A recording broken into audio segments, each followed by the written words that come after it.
Jam on toast! Hey everybody, welcome to the Jam. I'm Cameron. Today the toast is 2, Pirates of the Caribbean 3 at World's End.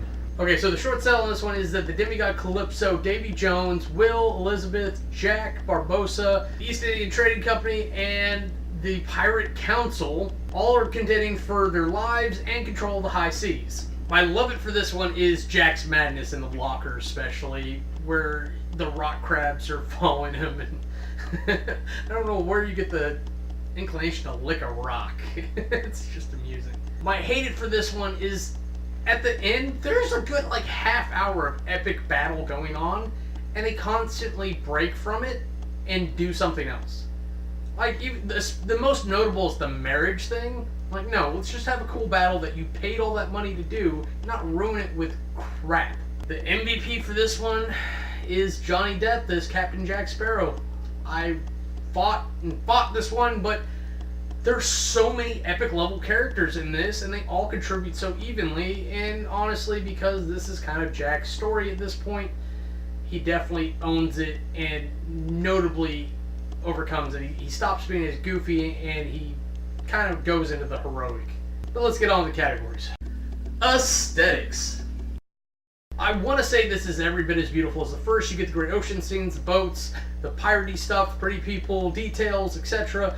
But they keyed back on the production for the CG effects for the fish people.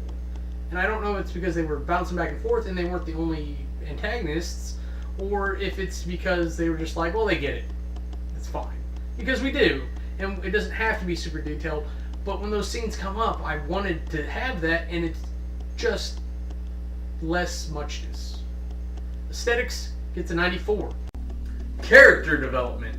This movie kind of leans on the fact that there's been 2 other movies, and you know all the characters, so why bother? So the only people they really try to develop is they show you from our main protagonist side, like Barbossa, Will, Elizabeth, Jack-ish, dealing with the new people like Xiao Fang and the Council, and we get a lot of quick and dirty development, but again, pirates, so everyone's traitoring, and we get to learn exactly how far who is willing to go when to figure out what.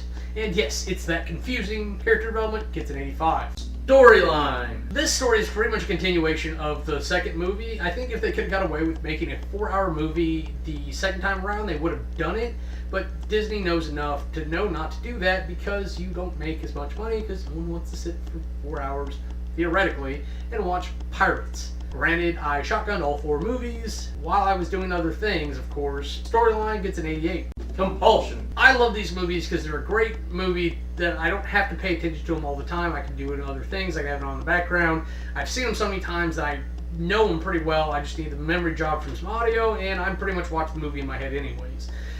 This is not as intriguing as the last 2, especially since it's really just the end of the second movie.